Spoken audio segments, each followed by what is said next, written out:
This is the Run River Pursuits podcast. Right now I want to talk about something that is my passion. I don't know if you can tell or not if I like to catfish a little bit. I don't go by Uncle Catfish all the time, just 99% of the time. But yeah. Bobby knows something about catfishing. This is Bobby. How you doing? And he goes down to he actually guides out of a place that we've been to quite a few times. I know you guys have seen that, like Will and myself, Lacey, Leanna, we like to travel down to South Carolina to a place called Santee Cooper. It is two of the biggest fresh body water connected by a canal on the East Coast, if not the biggest. I think it might even be the biggest. I know it's the biggest in the state. Yeah. I think it is, yeah. And so he's out of Black's Camp. I'm going to show you that right there. And if you guys want to go catch just world-class blue cats, now I'm talking blue cats. I ain't talking the channel cats that we catch on a Sunday, and not the big flatheads that are the best in the world, the kayaks. But try to get that in the background right over there. If you want to go catch a blue cat, I'm talking about a catfish that'll swallow some big old bluegills whole, you go see Bobby. Bobby, what do you guys do down in South Carolina? What do you guys got going on down there? Well, we tend to use a tactic called drift fishing. Yes. It's you put a slinky weight on your main line, and then you use a float to the leader to kind of suspend the bait off the bottom a little bit. Yep. Yeah. And you're fishing with bluegills primarily? Cut bait? Cut bait, blueback herring.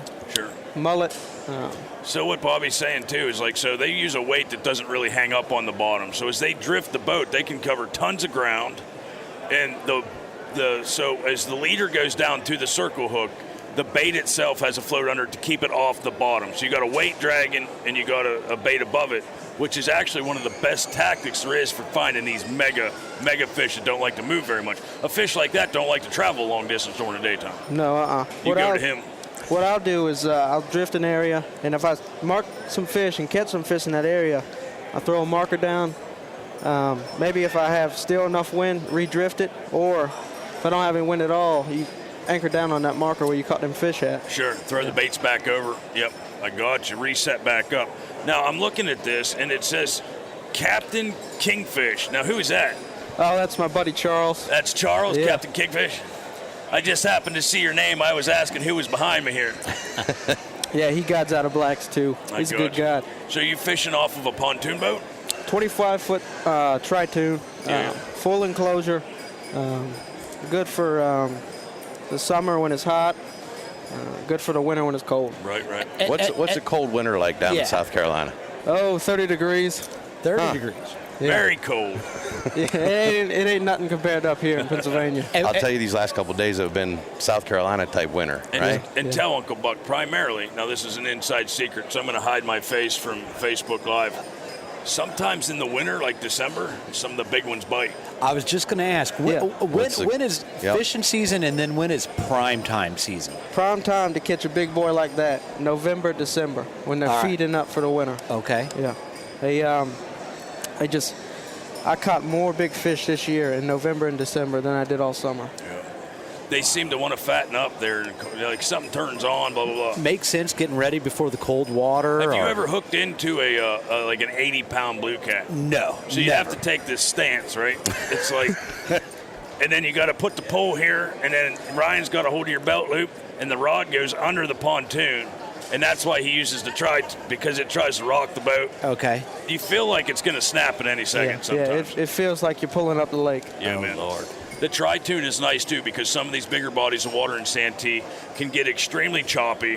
When you're out there, if the wind does kick up pretty hard, it can feel a little bit more like the Great Lakes. It's a big body of water. Yeah. The tri-tune steadies it up. I've had days where it's unfishable. I mean, you got customers can't even stand.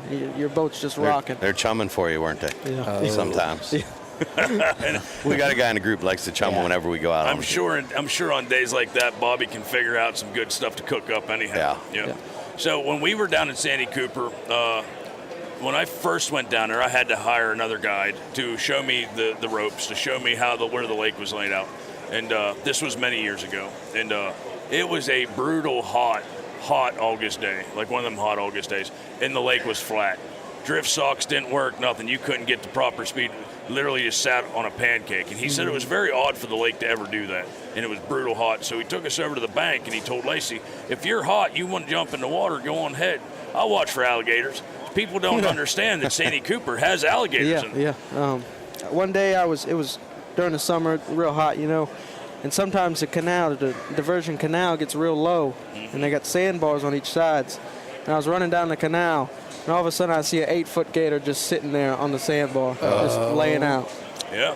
Miss Lacey actually hooked one by accident with a bass lure, this little guy, and she wanted to fight it, and it went under. 8-pound tests don't do well with even a little alligator. It didn't take long to snap it off, but she's like, I got it. I'm like, It went down under the boat, touched the keel, and the line was gone. But they are there's some other beautiful wildlife. What other wildlife's down in Santee Cooper that you can see? Do you have bald eagles down there? We do have bald eagles. Yeah. All the time in the canal, you see them on the dead trees just sitting there. Gotcha. What can somebody expect to bring? Say, guys listening to this are going, I want to go to Santee Cooper and catch a monster blue cat. What do they got to bring with them?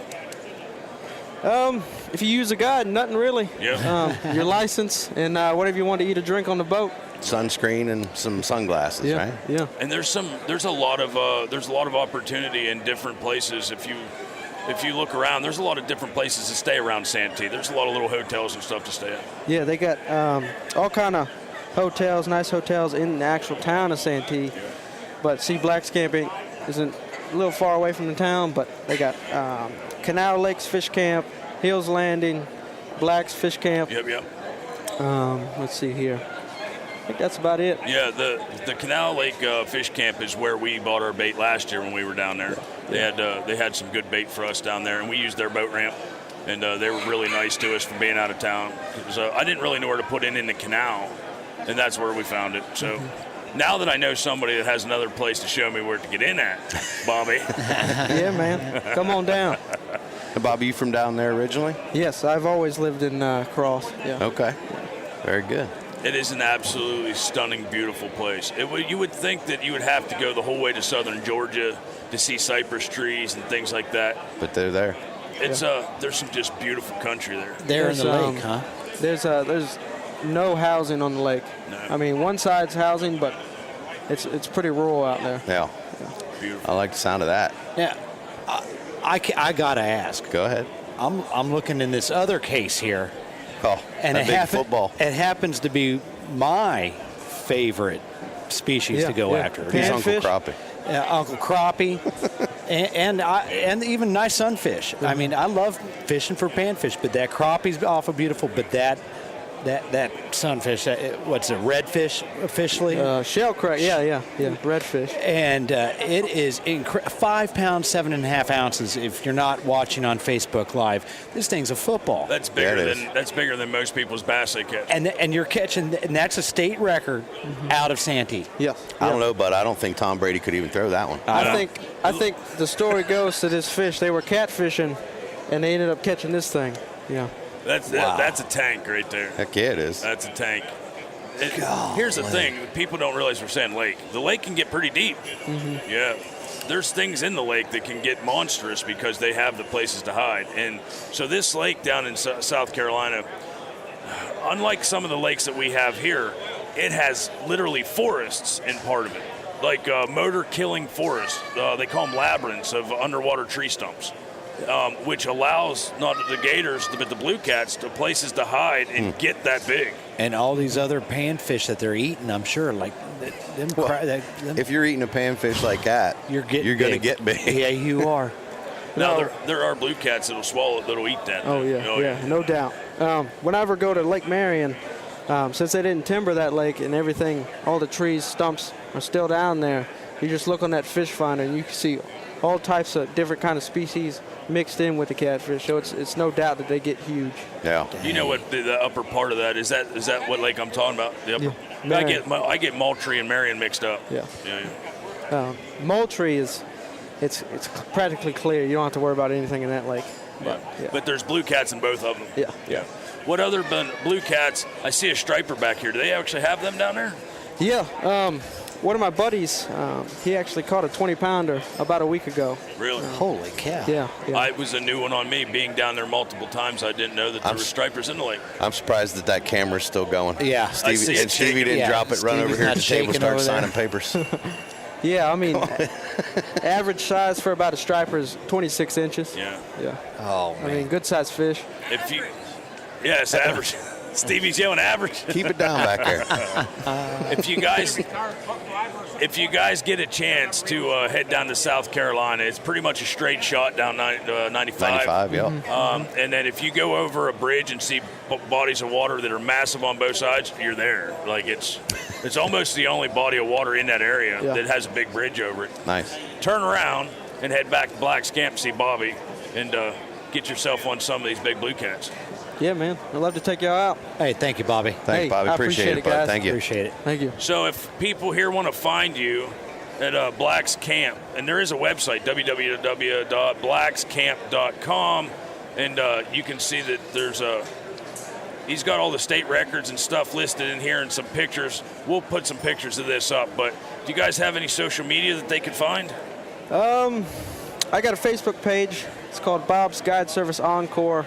You search that in the search bar, and you'll be set. Sounds good, man. Thank you very much for talking with us. Hey, man. Thank you, Bobby. See y'all. Appreciate it. Thank you. Thank you. So, guys, we made it down here to the fishing hall, and surprise, Stevie came along. It's amazing. And we actually got down here. We're going to be talking with Vance Sahorsky. Did I say that right, Vance? You got it. All right. I've been working on that all day. You nailed it, But bud. we're down here for a very particular reason. Now, we're here, and we're at the Line Cutterz It's booth. starting already. Of course it is, bud. We are at the Line Cutterz booth, and Vance, I just got to tell you, Stevie has unofficially been part of your pro staff, whether you were aware of this or not, because he is, let's just say notorious in our group for One time. For that one time a trip. Yep. No, Stevie had the unfortunate circumstance of letting the striper go for his cousin Will, right at the rocks, and ever since then, we've been accusing him of having your product on his hand. Yeah. So, But instead of the demonstrated proper on the outside, the dorsal side of the hand, if you will, if you will, I had it like a Stevie Dr. puts Phil. it in stealth mode on the inside, so we don't really notice it. And he switched his band over to like a flesh tone. I was going to say, it might be our new translucent band. Jeez. Yeah. that's Tell us probably what about it your was. product, So man. anyway, tell us a little bit about Line Cutterz. Yeah, well, you guys all fish, so cutting fishing line forever has not been sexy or cool. And, I think personally it's been overlooked because I've chipped my teeth twice biting fishing line. I was just so I have a porcelain cap. Everybody but dentists. Yeah. And also braid. I started using braid, and I stepped on a fillet knife in Florida and almost severed my pinky toe off. And I'm like, you know what? I've been battling fishing line all the time. All my friends complain about cutting braid. Yeah. And a lot of these snipper and scissor products, over time, they loosen up and they fray. And what do? We lick our fishing line and twist it, and you go through this hokey pokey just to try and cut your tag line off. Yeah. And No, you're not. So You're long not wrong story there short, at all. yeah, I just came up with a pretty cool solution. I got a patent on it, so it may look simple from the outside, but it's pretty insanely effective with a 100-pound braid, and now it's my full-time gig. So. Yeah, and for people that don't realize, this is one of those products that actually started on that Shark Tank TV show. Not started there, but was on Shark Tank.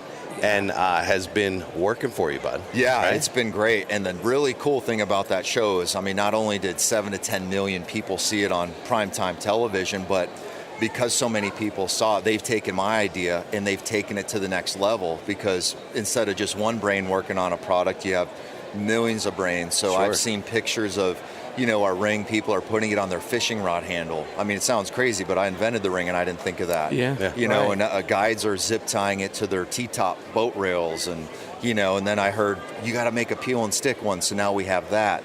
And then I have a zipper pull that goes on clothing zippers. Just filed a patent on that. That's coming out soon. So all these people have Magnet. Yeah, Put a magnet on the bottom one. Well, there we go. I Boom. might have to cut you in on that, Ryan. Patent pending. But yeah, there we go. Patent pending. So now, it's turned into this thing where it was started as a ring just because I wear board shorts when I surf fish and I didn't want to have a cutter on my body. Right. And now I've seen them on, personal flotation devices, tackle boxes, like back of snapback hats. Kids are putting them on their tennis shoelaces. And, you want to cut braid or mono or fluoro, it's the fastest, safest, easiest cutter to use in the industry, and it weighs less than a quarter of an ounce, So there's no way. I'm kind of rubbing all over one of the displays here you have with my fingers, and I don't feel any sharp edges at all. Yep, so that's the safety aspect. When you're in a kayak going through the surf, the last thing you want is like maybe a sharp pair of scissors on your neck or pull out a knife or a pocket. I used to pull out a pocket knife, and it was 3 steps. When you're in a kayak offshore, you don't want that. So with this ring, you can't cut yourself. It's safe, and perfect example is quilters and ladies that sew are using it now, and some men, and you can take them on airplanes. So we fell into the quilting industry, and now that's 40% of our business. Oh, wow. Oh my goodness. Yeah, it's No wild. kidding. Yeah, they're putting Swarovski crystals on. It's weird. We got a whole Instagram page called Thread Cutters with a Z. It's wild. Wow. Yeah. Oh my God. That is Yeah, cool. it's nuts. Who would have thought fishing to Yeah. quilting? Quilting. So you've got some that are camouflage and some that are bedazzled. I love it. Yeah, so imagine, my brother, I hired him full-time, and we got a couple other full-time employees now, but we did our first quilting show, and it took me like a year before I told my buddies that I was working a quilting show with my brother, but they would come up and pinch our cheek and, talk quilting, but, once the paycheck started coming in, then I was okay with telling my friends. You could take a good cheek pinching. Isn't that right? Yeah, so what are you offering here to show this week, Vance? So, we've got a kayak net that's awesome. It floats. It's got a short handle, really designed for wade fishing and kayak handling. They're $25. You can't beat it. Rubber net, so your barbs don't get buried in the mesh. Yeah. We've got our rod covers by TRC. They've got a foam end on them, and they've got a reel strap so they don't blow off and they won't pop through the end. Of course, our line cutters. That's our showstopper here. A lot of people, you saw like the people that just bought one in front of you. They see it cut a 100-pound braid, and they're like, "Oh my gosh!" Yeah. Yep. Speaking of that 100-pound braid, and you were talking about safety, tell us more about that aspect with the shark fishing, because that was one of those head-slapping moments with the line cutter as well for me when you were first describing that to us. Yeah, so, the other thing for kayakers is just safety, and I personally wear it on my finger. You can accidentally cut your line, so there's things you can do, like put a piece of rubber band around that opening, but you can't cut your line. Like if anything gets in there, it's going to do its job. Right. But for me, when I'm using a 100-pound braid in Florida and I'm catching shark, like this past July, I caught an 8.5-foot bull shark. It's all on video. The drag runs, like we posted on our Instagram, are intense. So if you get a 100-pound braid somehow wrapped up, the shark cuts back and you get tangled in that and you're in a kayak, there's a serious amount of force by that animal. yeah. And then also, a 100-pound braid it'll cut through your skin like nothing. Sure. So Down for to the me, bone. yeah, I want to be able to wear it and cut line in a second if I have to. And a spin-off from that is that's why scuba divers use them now. So we're approached by a scuba diver instructor in Long Beach, California, and she said the scuba divers, when they get tangled in fishing line in reefs and shipwrecks or whatever, they get it in their regulator. They can get tangled in their tank, so they can reach back with the ring, and the ring won't cut the air hose, but it'll cut fishing line. That's a heck of a lot safer than a boot knife cutting Right the on, air hose. right on. Well, Yeah. same thing with kayak fishing. If you get a big fish on and it's screaming, you want to cut quick. So that's the safety aspect. And we have had 2 different emails where I really wanted to promote that it saved somebody's life, but from a legal standpoint, and I didn't. We felt like that was taking a cheap shot at somebody's misfortune. But just the ring did save them. Just the idea and the explanation. It's stuff that you don't think about. So you don't actually have to have the testimonial, maybe, but just the idea that these things happen. Yep. They could happen, and here's a way out of it. Yeah. In a much safer way, like That's you awesome. said, instead of getting that boot knife that could cut anything up there, especially when you need to breathe still. Yeah, exactly. It's kind of important. It's kind of important. Thank you, Ryan. I do it almost all the time. Yeah. Breathe. Yeah. I try to.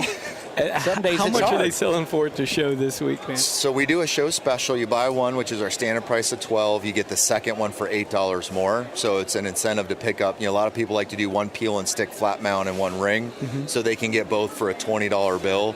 And it's cheaper than a dental deductible on a trip to the ER. So it's worth it. And I want to actually ask you a question that we heard one of your customers ask you just prior to us recording with you. What are the options as far as replacing the blades? So that's a really good question.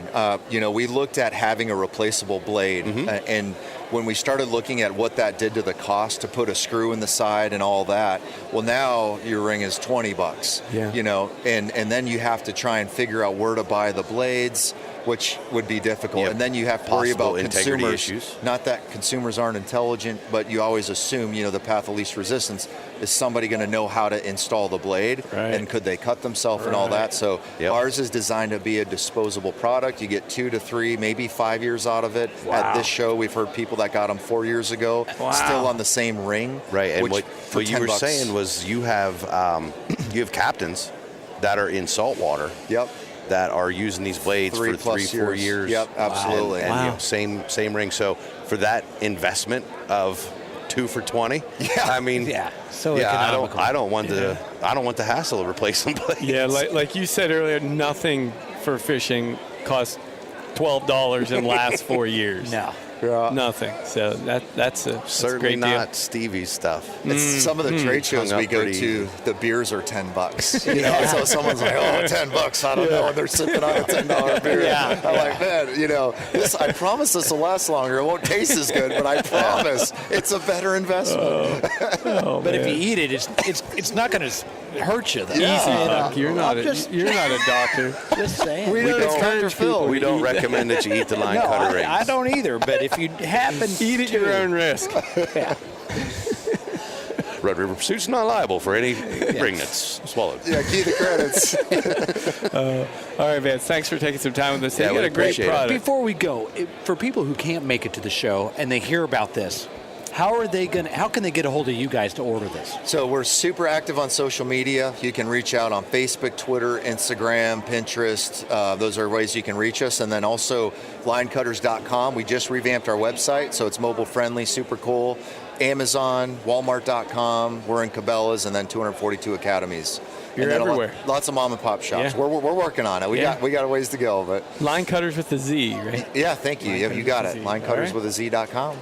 Very cool. Thank you, Vance. Cool. We Thanks, appreciate Chuck. it. Awesome Thank seeing you guys. Thank you. Thanks so much. And when you make the purchase, please ask for Stevie to be the next Line Cutters Pro staff member. He's the ambassador of the product. Unofficial R2 product ambassador. Thanks again. That man. is Thank you. awesome. Thanks, fellas. Thanks, guys. Okay.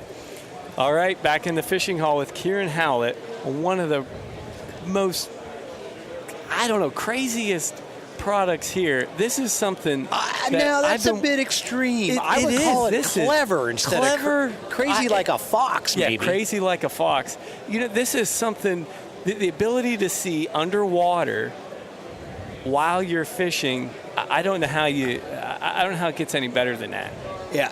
And Kieran is here from Texas with GoFish Cam. He's going to tell us a little bit about the product. Yeah, so everybody's always wondered about what's going on under the water, Yeah. right?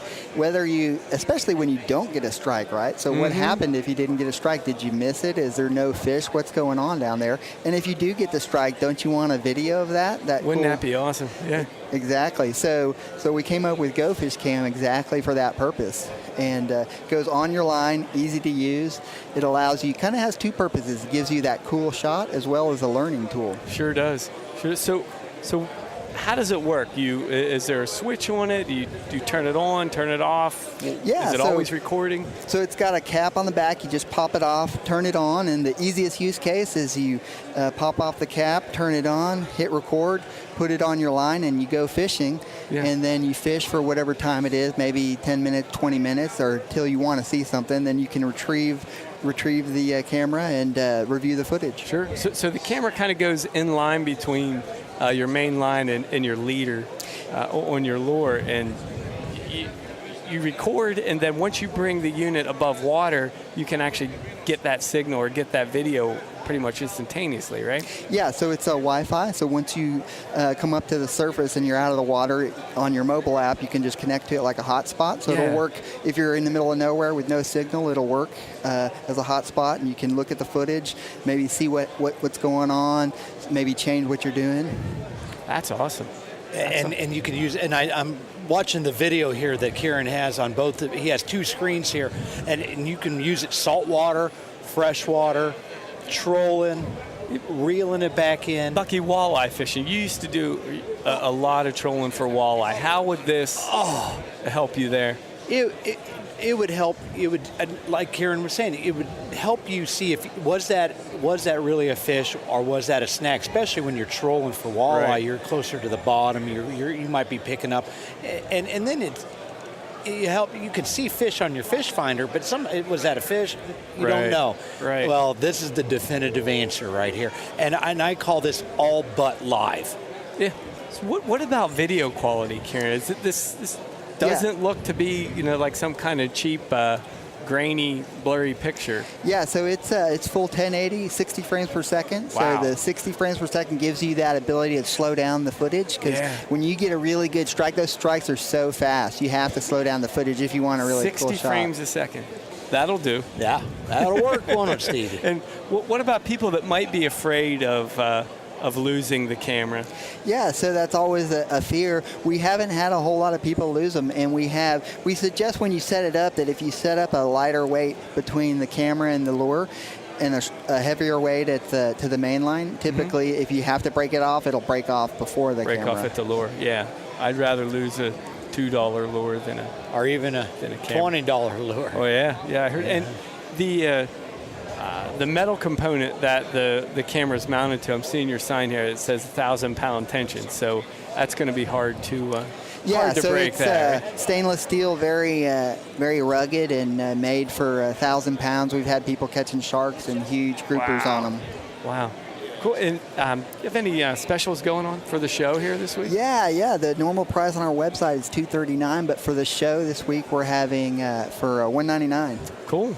And how about for the folks, Karen, that can't make it down to the show? How can they get a hold of you guys at your website? Exactly. Yes, www.gofishcam.com. That's easy. Yeah. Go on there. You can see some of the footage, see what's going on. We have a blog with some tips and what people are doing with it.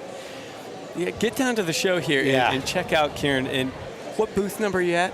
What? Booth 2628. So check out booth 2628. You got some monitors going here showing some video taken with the camera. This is pretty cool. You got to see it in person to really get a feel for what's going on. And even I just watched a night strike using the green LED light here, folks. This camera, it's top notch. Yeah. I mean it. Yeah, so we have a night vision camera, a green LED that'll illuminate the scene up to 6 feet for when it's pitch black. Wow, I'm looking at this umbrella rig. I don't know what that was. That might have been a striper. Hitting the rig. Boy, man, this is cool stuff. Kieran, thank you very much for taking a few minutes. Thank you very much, Kieran. Good luck. Thanks a lot. And we are back.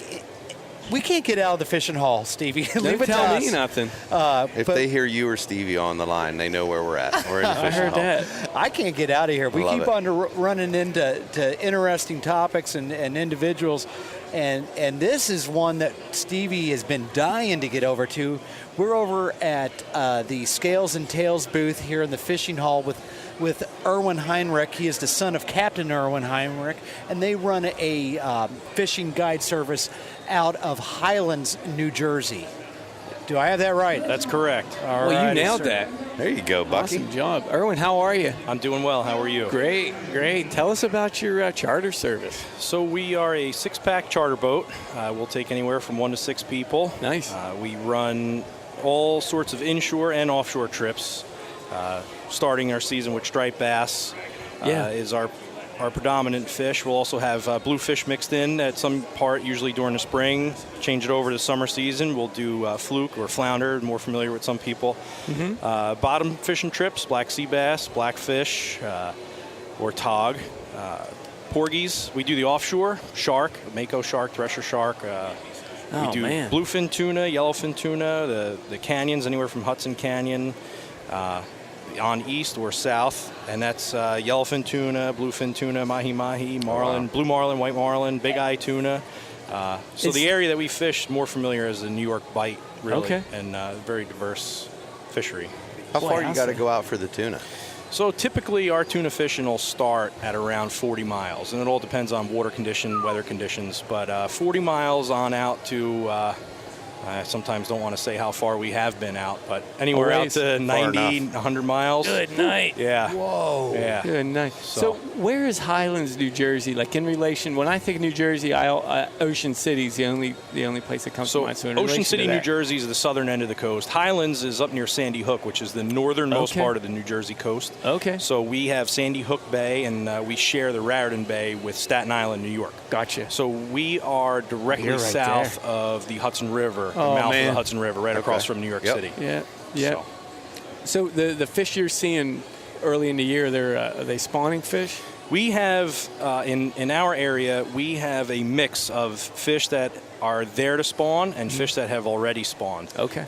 So on the East Coast, we have the Chesapeake, Susquehanna River striped bass. Yeah. We also have Delaware River striped bass and Hudson River striped bass. So we'll see our Hudson River fish early as they're doing their spawn, and we'll also get the Delaware Bay and Chesapeake Bay fish at the tail end. So when they're done spawning, they're moving north, and at the same time, the Hudson River fish are moving back down out of the Hudson River. So you're getting and when the they're best done of with their both spawn. worlds. So usually sometime around mid-May, end of May, all three strains of fish, and there's three individual biomasses, they'll all converge in our area, and at the same time we get a big push of bait, bunker predominantly, and it all kind of happens there at the same time. So we have a very prolonged striped bass season in the spring and summer. Man, that's what struck me, or what attracted me to this booth was your sign that says striper fishing with live bunker. Yes. I don't know any other way more enjoyable to catch big fish than to use live bait. Yeah, I would say that the only thing that, I can't say it's necessarily better, but it's just as exciting would be throwing some top water plugs, poppers. Right. But it's visually stimulating. You get to feel your live bait getting real nervous when there's a striper underneath them, and then 99 times out of 100 you're going to see that fish smash them on the surface. Wow. You know, the big bass will trap that live bait right on the surface. He's got nowhere to go, and they crush him. And a lot of times, even if it's not on your line, everybody on the boat can see it, and it's exciting for everybody. So when we came walking over here and I first saw the top of your sign, you know, and it's scales and tails, I thought we were going to the wrong booth, because all 4 days so far, Stevie's been talking about, I want to go talk to the bunker guys. I thought the charter was called the bunker guys. So now I see what happened. Well, what's funny is a lot of times we tell people that we could run just the actual bait catching portion of the trip, because the first part of the bait is the trip is usually spent catching live bait with the cast net. That's nice. So, so you know, the customer's part of that. A lot of the customers, they love partaking. You know, you get a net full of bunker. You know, you got 50 or 100 of them in the cast net, dump them out, and it's like, all right, let's hustle, get them in the live well. And everybody likes to get their hands dirty and be involved in that type of stuff too. Those are the trips we like, where they kind of make us be part of the crew too, because that's how we learn. That's how we learn. It would probably take me the whole day to catch 50 to 100 with a cast net, though. So that would. I would only catch myself in a catch net, I think. It's all been done before. So I'm seeing lots of pictures here from 2018. What was some of the big fish from last year?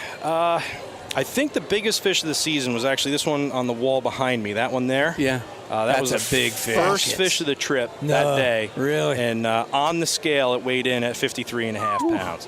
So, you know, that was the big fish of the year last year. What month was that? That was the third week of May. That was third May. week in May. Yeah. 53 bucky. Could you imagine? Oh man, I thought I was catching big fish up north out of Lake Erie. No. So I mean, these striped bass.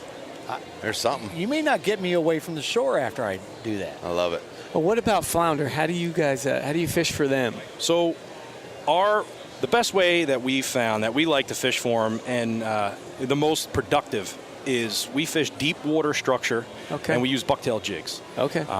Pretty much primarily. So a lot of other places, you're jigging them off the bottom.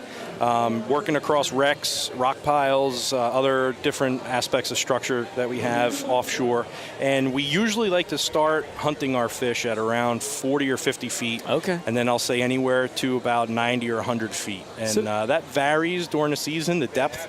Yeah. But that's where we find our best batch of fish. So your clients are pretty much involved, whether you're fishing with live bait or whether you're jigging for flounder, they're involved, but, the Completely. whole trip. Yeah. So it's not. So if we're live bunker fishing, we catch the live bait. Everybody gets a rod, and they follow their bait as it free swims around the boat, and they're in tune with their bait. And then if we're bucktailing for fluke, everybody's got a rod with the rig, and they got to work that rig in order to get the bite. Yeah. And as way I describe it to some people with the bucktail and fluke is I've actually had one or two people over the years say, hey, this is a lot like work. I thought I was taking off from work today, but at the end of the day, with a cooler full of fish, they're pretty happy that they did. So I'd want to be be involved with that. Yeah, That's good stuff. I'd say a bad day of work like that beats any good day of work that I'm used Real to. work. Yeah, Right. exactly. Right. So you're not just sitting back waiting for a rod to go off and waiting on your turn. For the most part. There are times throughout the season where there's no doubt that the trolling is a little bit more productive. For whatever reason, can't necessarily identify exactly why. Don't know if it has something to do with the spawn influence or a moon influence. But we usually talk to our customers and say, if you're really bent on getting fish to the boat, getting a couple fish in the cooler, let's do a little bit of trolling, and then we'll switch over and do the bait. And usually everybody's happy with that. And, Sure. we just try to tailor it to say what's your best shot at success. But I would say that predominantly our striped bass fishing is going to be all live bait fishing. Yeah. I see you got some kids involved too in some of these photos. That's excellent. Without a doubt. Yeah, we love having the kids on the boat. Our rule, a lot of people, they want to know what's the age limit. We don't really have an age limit. We just say is whatever you're comfortable with. So if you feel that your child can handle it, your kids can handle it, they're more than welcome to come aboard. So if people can't get down here to the show to talk to you guys and they're listening and they're interested, how can they get a hold of you all? So the best way is by phone. Captain Irwin has his cell phone listed on his website. I'll get to that. His cell phone number is 908-477-7537. That's his direct line. Website's www.sntfishing.com. And he also has an Instagram page with all the info on there at Scales and Tails Charters. Awesome. SNT Fishing Scales and Tails. Love it. And when people come, do they need to bring some equipment with them? So what do they need to bring? The only thing that everybody will need to bring is dressed accordingly to the weather for that day, depending on the time of year. Bring whatever food and drink you'd like. And as far as fishing gear, equipment, all that is provided in the cost of the trip. Which also includes all fish filleted and sent back ready for you to cook. And that's all included in the price. The only additional would be the tip for the mate. All right. And we say 15 to 20% is customary for that. Yep. So. Do you have And any they should special? bring a positive attitude and be prepared for fun. Looks like. Look at these I don't smiles on think these that would be faces in hard. these pictures. Yeah. Our basically. main objective is to get people to enjoy their day on our boat. We take our fishing very, very seriously. And the first few years, when we first started this business 13 years ago, it was a little bit of an eye-opener for us to realize that not everybody's there for the fishing. Some people are there to just be hanging out with their buds or their family and not be at work. And we've had people that could care less about actually picking up a fishing rod. So we're there to get people to enjoy their day on the boat. And We'll not fall only, somewhere in and the not middle. only do Right. you guys catch memories like you're talking about, Absolutely. but you're catching fish too. And it kind of ties into the name of the business, which we kind of were going with that. So scales and tails, meaning you have the fish to catch and the tails to tell. Yeah. T-A-L-E-S, Tails. None of the people in these pictures look like they had a bad day. Yeah, I mean, all of them look like they've had the most fun they ever Whether they're had. holding the fish or not, Yeah. they're smiling. Big So- fish, small fish. I mean, and they're not small ones considering what they're catching here too. I mean, I'm seeing tuna. Holy. Yeah, I mean, we have big eye tuna here, which are the biggest tuna in most cases. We do have runs of giant bluefin tuna going back 2 springs ago, we actually had a handful of 400 to 600 pound bluefin tuna eating our live bunker right next to the boat. Happened one time. I've heard about it, read about it from a lot of the old timers and stuff. Happened one time. So they're there. Yeah. Usually the big eye tuna, though, that's going to be our biggest tuna. That's out in the canyons.